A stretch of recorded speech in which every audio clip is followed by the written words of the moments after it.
Adrian's seventh stop, Christ the Redeemer, embraced by the sky. Above the city, beyond the clouds. Adrian arrived in Rio de Janeiro on a windswept morning. From the plain, the city shimmered a mosaic of sea, mountains, and music. Towering above it all stood Christ the Redeemer, arms open, 710 meters above sea level. From a rooftop cafe in Santa Teresa, Adrian gazed up. To locals it was Cristo Redentor. To Adrian, it was peace in stone. "This isn't just a monument," he wrote. "It's a pause in the sky." He had read about it for years. Yet, seeing it now, resting above the clouds, he felt something stern at awe, exactly, but recognition. The statue didn't impose itself. It simply waited. That evening, he watched the statue glow under a halo of fading sunlight. From the base of the hill, it appeared to float an ethereal presence presiding over a city of rhythm and chaos. Locals told him the statue changed with the light, golden at dawn, silver at noon, violet at dusk. It was not static, but alive. He wandered through Lapa, beneath the arches of the old aqueduct, and marveled at the tiled mosaic steps of Escadaria Celeronia's piece, collected from dozens of countries, a living symbol of inclusion. He realized the city itself was a monument to openness. Rio didn't build walls, it danced through them. The ascent through Tijuca. To reach the summit, Adrian rode the Tren do Corcovado through Tijuca Forest, the world's largest urban rainforest. The train climbed past fig trees, bromeliads, and misty air. Midway, he stepped out to listen. Bird calls, breeze, and a child's laughter as a toucan darted above. The forest had been replanted in the 19th century to protect the city's water supply. Emperor Dom Pedro II had ordered the reforestation after deforestation threatened Rio's rivers. Now, it thrived with orchids, howler monkeys, and cascades. Nature and history intertwined in green silence. As the train rose, Adrian felt he was ascending into a sacred idea.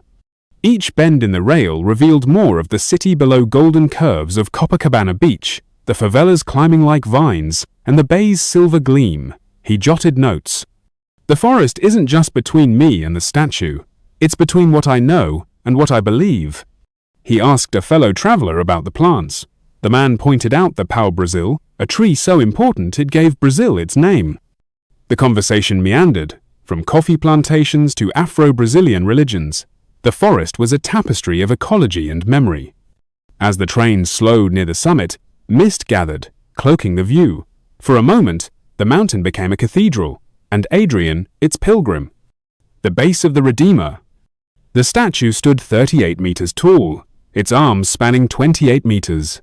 Adrian joined other pilgrims, tourists, families at the base. Despite the crowd, silence lingered. The Redeemer radiated presence, not just architecture. A plaque explained its origins. First imagined in the 1850s, built in the 1930s by French sculptor Paul Landowski and Brazilian engineer Heitor da Silva Costa. The structure was reinforced concrete, covered in thousands of soapstone tiles. Many tiles were signed by workers who placed them a gesture of devotion. Adrian sat on a stone bench. Clouds drifted, brushing the statue's arms. It seemed less to watch the city than to wait for it. He stayed quiet, simply watching.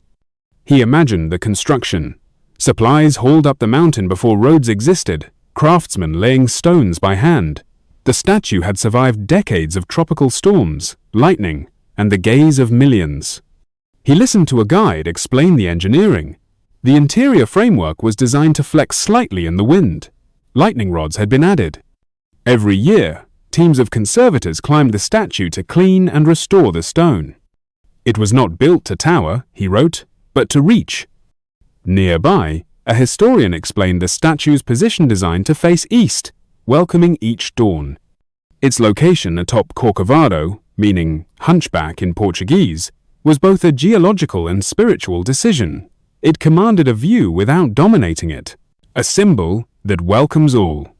More than religious, the statue was national. Adrian walked the platform, absorbing the view. Guanabara Bay, Copacabana, Sugarloaf Mountain, and the city spread below like a dream. A guide's words echoed, "Brazil embraces contradictions. This statue stands for all."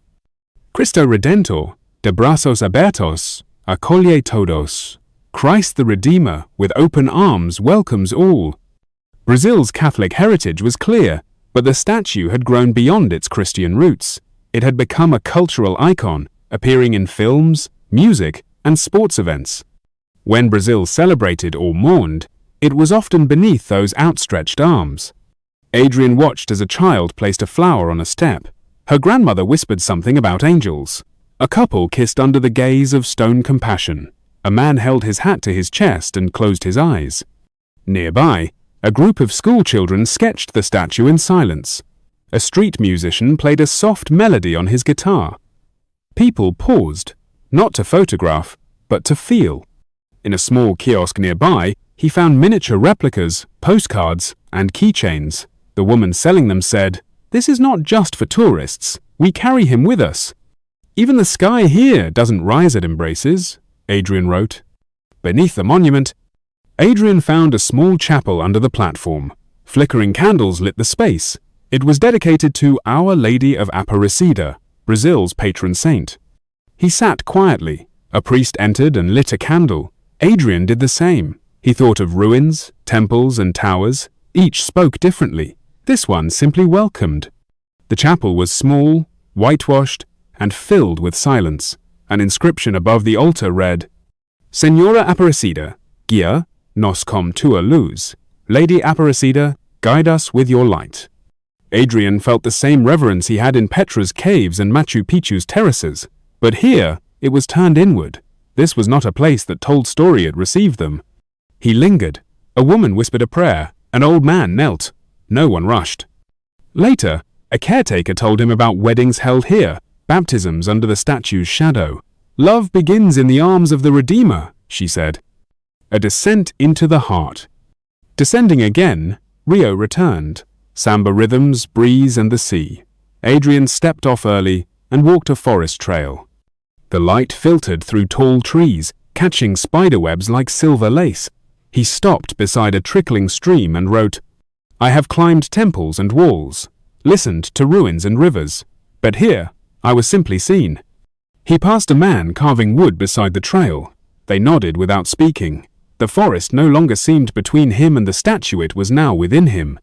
Later, he stopped at a cafe on a hill. The owner served pão de queijo and coffee. They talked about the city, the statue, and carnival. Adrian laughed, realizing he had spoken very little that day but felt completely heard. From a nearby hilltop, he saw the lights of Rio beginning to sparkle. Above, barely visible now in the gathering twilight, Christ the Redeemer stood watch. He looked back once more. The statue no longer loomed. It lingered. Epilogue, the circle complete. That night, Adrian opened his worn map.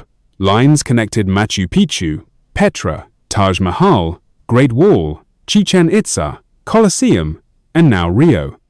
7 wonders. 7 quiet awakenings. In every stone I met the past, but in this sky I remembered myself.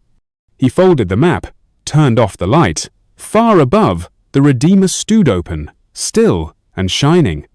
And so the journey ended not with a final step, but with an open embrace.